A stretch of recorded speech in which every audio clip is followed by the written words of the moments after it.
Salve, gente. Tudo bem?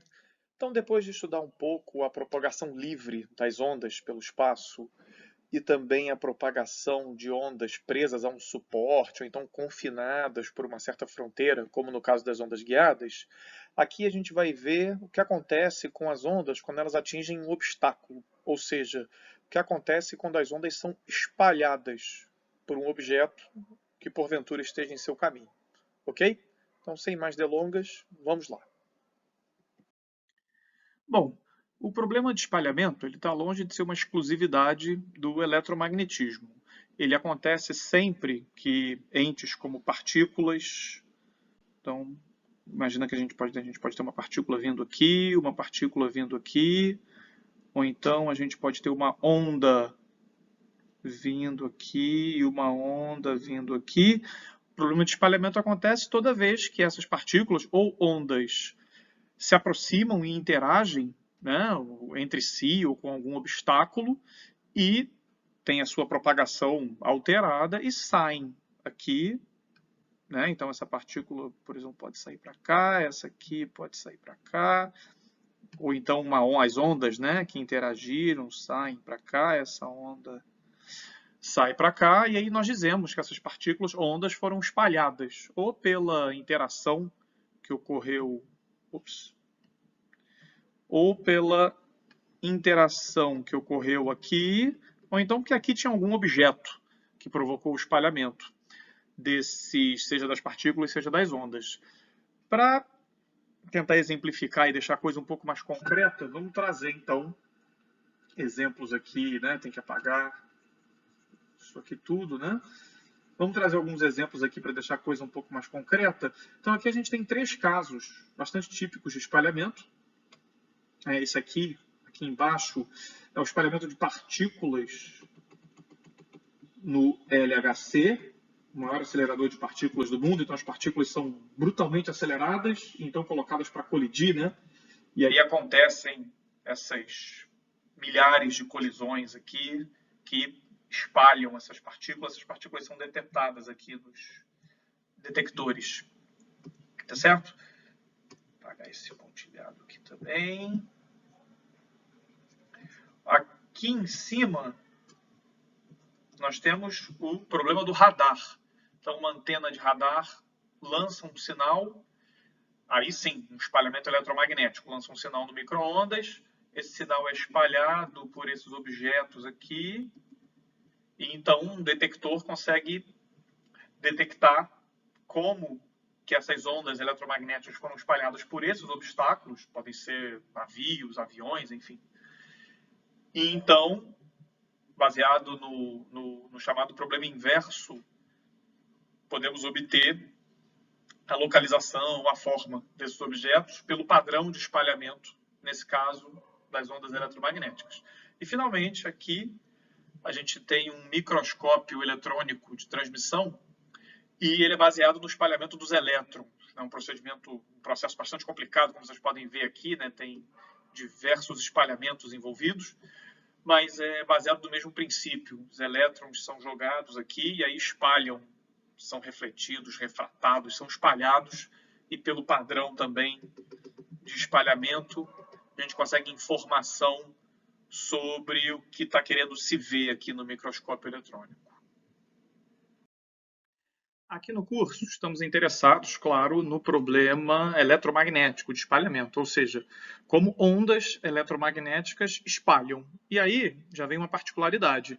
Como ondas eletromagnéticas no vácuo não interagem, não se espalham sozinhas, o problema de espalhamento no eletromagnetismo clássico no vácuo se resume a quando ondas encontram obstáculos. Né? Então, ondas, ao encontrar obstáculos no seu caminho, podem, aí sim, ser espalhadas e a gente tem um problema aí típico de espalhamento eletromagnético. Então, isso está ilustrado nessa figura aqui, tá certo?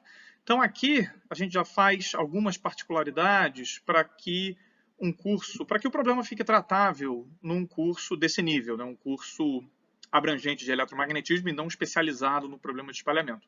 Então, a gente já supõe que a fonte emissora, né, aqui dessas ondas aqui está muito longe, né? Então esse D aqui é muito maior do que as escalas típicas do problema, muito maior que o comprimento de onda, associado, por exemplo, a essas ondas aqui, tá certo? Muito maior que o tamanho típico aqui do objeto, tá certo? De modo que essas ondas aqui possam ser tratadas como ondas planas, tá bom? Então a gente tem um problema de espalhamento em que ondas planas chegam aqui no objeto e aí elas excitam cargas e correntes aqui nesse objeto, né? Então isso aqui são, né, isso podem ser correntes aqui induzidas, cargas podem ser induzidas também. E aí, claro, essas cargas e correntes aqui irradiam de volta e então campos eletromagnéticos são produzidos, ondas eletromagnéticas são produzidas que então podem escapar para cá. Tá bom? Então esse é o problema típico de espalhamento. A gente aqui vai estar interessado num problema ainda mais simples, né? Deixa eu apagar tudo isso aqui que eu desenhei para tirar o desenhozinho aqui do caminho, só para deixar ainda um pouco mais claro. Nós estamos interessados em particular num problema onde o objeto espalhador ele tem pontas bem definidas. Ele tem bordas bastante abruptas, tá certo? Então pode ser, por exemplo, espalhamento por um cone aqui, pode ser um espalhamento, por exemplo, por uma parede aqui bem fina, né, que tem esses cantos bem definidos, tá certo? Porque aí a onda vem daqui, a onda plana vem vindo, a onda plana vem na sua propagação aqui, e aí ao chegar aqui ela começa a ter sua propagação bastante afetada, tá certo? Como, por exemplo, é o caso dessa animação que lentamente vai aparecer aí para vocês no slide. Isso é uma ilustração do espalhamento de ondas eletromagnéticas por um obstáculo abrupto aqui, né? Uma parede bem fininha que se estende nessa direção e termina abruptamente aqui nessa altura. E a gente vê então que essas ondas planas que vêm daqui são espalhadas, são gravemente espalhadas. A gente vê que então aqui acontece uma espécie de propagação meio assim da onda, né? Ela vai contornando o objeto, tá certo? E é esse ato de contornar o objeto, essa ideia de que ondas eletromagnéticas, quando encontram um obstáculo, o obstáculo não consegue fazer sombra no sentido geométrico a essa propagação aqui, é o que a gente chama de difração, essa noção intuitiva de que as ondas contornam os objetos e fazem com que, por exemplo, observadores hipotéticos aqui, né? Nossa, ficou horrível esse observador mesmo para os meus padrões, né? Então, fazendo com que um observador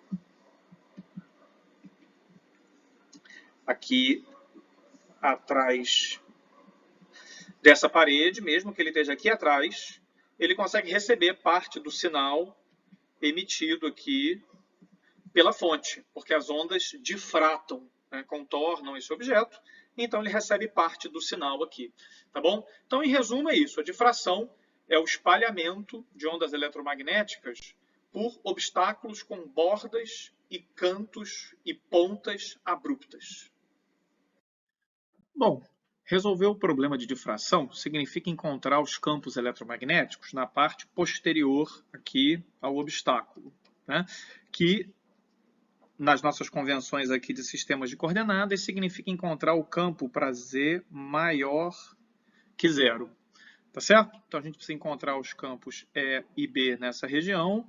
Aqui a gente vai se concentrar no campo E. A tarefa para o campo B é essencialmente semelhante.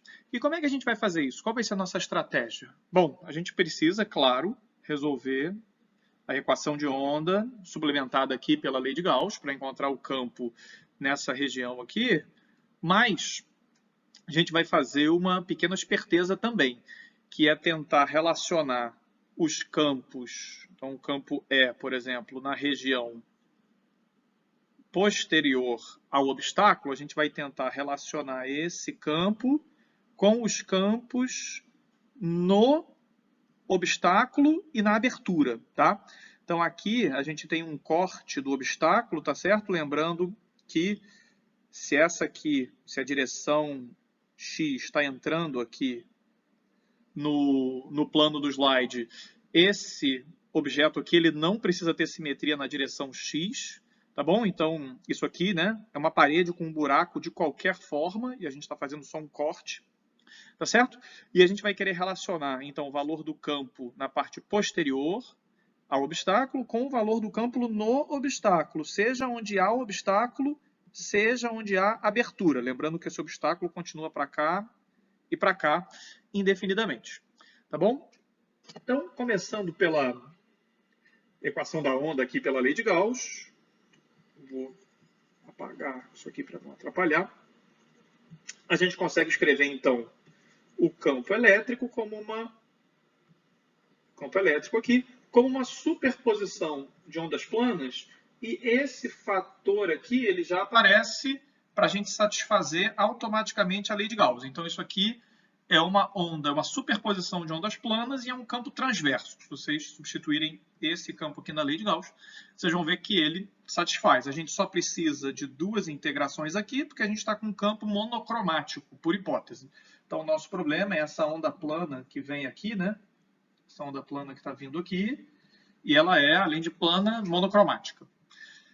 Então, a gente escreve o campo assim, e aí é fácil mostrar que essa expressão aqui pode ser escrita como essa expressão, são expressões equivalentes, e aí, só apagar aqui para não confundir, a gente pode, então, escrever esse cara aqui em termos, está aqui, em termos do campo, aqui faltou explicitar, apenas em z igual a zero. Então, a transformada de Fourier desse objeto envolve apenas o campo E em z igual a zero, e quando a gente devolve, então, isso para cá, a gente consegue uma expressão para o campo na região z maior que zero, em nome, né, em termos de uma integral, envolvendo campos em z igual a zero. E esse fator aqui diz que isso nada mais é do que uma superposição de ondas esféricas. Tá bom? Então, a gente, ao tentar resolver o problema da difração, conseguiu refrasear o problema, e a nossa incógnita agora é o campo na posição z igual a zero. Agora que a gente tem uma expressão que relaciona o campo no semi-espaço positivo com o campo no plano do obstáculo, a gente agora precisa encontrar o campo no plano do obstáculo. Na verdade, a gente precisa de um pouco menos. O que a gente precisa é só a parte tangencial do campo, já que essa expressão aqui é que está envolvida e que a gente precisa avaliar em z igual a zero. E é nesse ponto que entra a famosa aproximação de Kirchhoff. A aproximação de Kirchhoff diz o seguinte, que o objeto espalhador aqui, ele é um bom condutor, ou seja, onde há objeto na parte do plano z igual a zero, onde existe objeto, a parte tangencial aqui do campo vai ser aproximadamente nula. Enquanto que na abertura, então aqui, existe a hipótese de que o obstáculo não afeta tanto os campos. Então, a gente pode trocar simplesmente o campo total, que seria a solução, pelo campo incidente. Tá bom? É claro que essa aproximação não vai valer aqui pertinho das pontas, né? Pertinho das pontas, essa aproximação vai ser ruim, mas como a gente não vai estar preocupado com o campo pertinho aqui das bordas, como a gente vai ver no slide seguinte, é uma boa aproximação a gente substituir tanto o campo na abertura pelo campo incidente, como o campo no obstáculo, né, a parte tangencial do campo no obstáculo, como sendo nulo. É claro que essa aproximação não vai funcionar bem se o obstáculo aqui não for um bom condutor, tá? Então, a gente está, de certa forma, se restringindo aí a obstáculos além de pontudos e com bordas abruptas, a gente está se restringindo aí a obstáculos bons condutores, tá bom? Exercendo essas aproximações aqui na expressão que a gente tinha, a gente tem, então, o campo difratado na aproximação de Kirchhoff. Agora, a gente só precisa integrar na abertura, porque isso aqui é zero, onde não tem abertura. E na abertura, a gente pode trocar, importantíssimo aqui, a gente pode trocar o campo pelo campo incidente, que supostamente a gente conhece. Então, agora a gente está com um problema bem posto. É só pegar o campo incidente, que está aqui, né? Colocar aqui dentro e fazer essa integral. Essa integral pode ser bastante complicada de fazer, mas o problema, em princípio, tem uma solução bem encaminhada. Nos problemas de difração, é muito comum que nós estejamos interessados no regime dito de Fraunhofer, que tem a ver essencialmente com a gente observar o campo de muito longe, né? O que quer dizer isso? Se a distância, né, digamos que a gente queira observar esse campo que foi difratado aqui, né? Então temos um campo caminhando aqui e a gente quer observar esse campo muito longe do objeto, tá certo? Bom, muito longe do objeto, se a distância aqui então é r, distância típica do objeto espalhador até o ponto de observação, a gente quer então que r seja muito maior do que a, que é o tamanho característico aqui da abertura, e a gente quer que ele seja também muito maior do que lambda, que é o comprimento de onda típico aqui da onda envolvida. Então, R muito maior do que A e lambda caracterizam o regime de Fraunhofer, é chamada difração de Fraunhofer, e nesse caso, essa expressão geral de Kirchhoff aqui pode ser bastante simplificada e a gente chega aqui, nessa expressão aqui, que é a expressão para o campo elétrico no regime de Fraunhofer. Nesse último slide, temos então alguns exemplos de difração de Fraunhofer, certo? Então aqui a gente tem um obstáculo, esse primeiro exemplo aqui. A gente tem um obstáculo com uma fenda retangular, e aí está suposto que atrás desse obstáculo tem um anteparo aqui. Opa! Tem um anteparo aqui, onde a gente está então detetando a radiação que vem daqui, e isso aqui é um gráfico de densidades da intensidade do campo elétrico, tá bom? Aqui nos eixos a gente tem simplesmente os eixos x e y do anteparo, tá certo? Então, x e y aqui no anteparo, e a gente vê então que bem atrás da abertura a gente tem um máximo aqui bem pronunciado, mas que tem muita região iluminada mesmo já bastante atrás da parede, entre aspas, aí, né? Então, onde a gente já não esperaria, onde a gente geometricamente esperaria só uma região de sombra, a gente vê que tem bastante região luminosa se estendendo para trás da parede, nessa cruz aqui bem característica da difração por fenda retangular. Um segundo exemplo a gente pode fazer a difração de Fraunhofer para uma fenda circular. Então, a mesma coisa, né? Aqui é o... A gente tem os eixos aqui também, né? Eixo X e eixo Y aqui no anteparo. E a gente vê, então, o círculo central bem brilhante aqui, com esses aros circulares, que também vão perdendo brilho à medida que a gente se afasta aqui do centro, mas a gente vê que a gente tem bastante região iluminada para longe da abertura, região que geometricamente a gente esperaria sombra. Um último comentário sobre a aproximação de Fraunhofer é que se a gente pensar no caso luminoso, por exemplo, a gente vê que a aproximação de Fraunhofer, só lembrando, é a distância ao anteparo muito maior do que as dimensões do anteparo e o comprimento de onda associado. Para problemas envolvendo luz, a gente vê que é bastante fácil satisfazer a condição de ser muito maior do que lambda. Lambda é menor que 1 micrômetro, né? Da ordem de centenas de nanômetros. Então, basta que a gente esteja com objetos e pontos de observação minimamente macroscópicos, que a gente já vai satisfazer a primeira condição com relação à difração de luz. Aí a gente tem que ver só se a gente vai estar afastado o suficiente do objeto para que as expressões de Fraunhofer também possam ser utilizadas no nosso problema. Tá bom, gente? Então, acho que por hoje é só. Obrigado aí. Espero que a aula tenha sido útil para vocês. Até logo.